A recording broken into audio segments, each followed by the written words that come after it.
जय हिंद दोस्तों, मैं निखत परवीन और आपका स्वागत है हमारे यूट्यूब चैनल पर।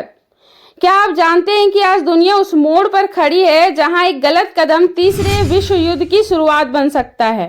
दोस्तों, अमेरिकी राष्ट्रपति ट्रंप ने ईरान को सीधी चेतावनी दी, सरेंडर करो, और जवाब में ईरान के सुप्रीम लीडर ने कहा सरेंडर नहीं करेंगे, और अगर अमेरिका कूदा तो इतिहास देखेगा वो तबाही जिसकी कोई कल्पना नहीं कर सकता।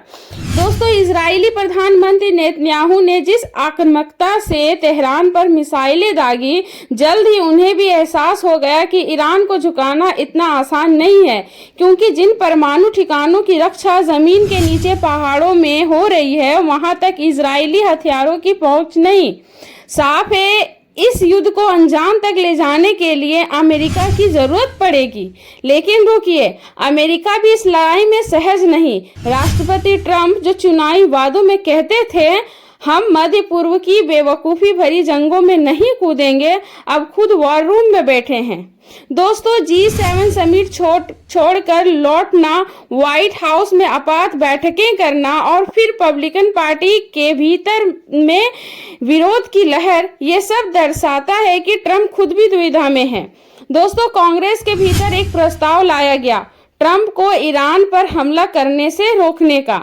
थॉमस मैसी से लेकर सीनेटर टिम केन तक सभी ने कहा कि यह हमारा युद्ध नहीं है, अगर करना भी है तो पहले कांग्रेस से मंजूरी लो। दोस्तों, ट्रंप के अपने समर्थक भी बंटने लगे हैं। स्टीव बैनन ने चेताया कि अगर अमेरिका इस युद्ध में कूदा तो ट्रंप समर्थकों का गठबंधन बिखर जाएगा।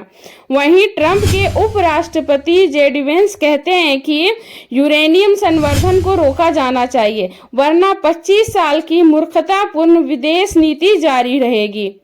और फिर आता है सबसे बड़ा धमाका, ईरान के सुप्रीम लीडर अली खामेनेई का राष्ट्र के नाम संदेश कि हम कभी सरेंडर नहीं करेंगे। अगर अमेरिका ने युद्ध में दखल दिया तो नतीजे बर्बादी के होंगे।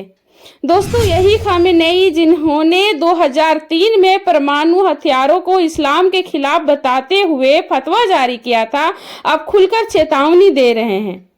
दोस्तों, इराक, लीबिया, सीरिया, अमेरिका का इतिहास रहा है सत्ता परिवर्तन की कोशिशों का। क्या अब वही प्रयोग ईरान पर दोहराया जा रहा है? दोस्तों, इजराइल की तरफ से बंकर तोड़ बम नहीं है। ईरान के न्यूक्लियर ठिकाने फार्दो जैसे इलाकों में पहाड़ों के भीतर है, जिन पर हमला सिर्फ अमेरिका ही कर सकता है, पर अमेरिका झिझक रहा है।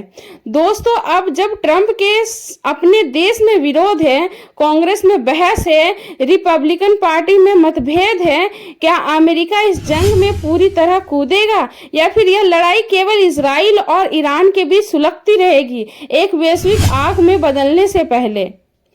दोस्तों, एक सवाल सबके जहन में है, क्या यह जंग वाकई शुरू हो चुकी है या यह केवल मानसिक युद्ध की शुरुआत है?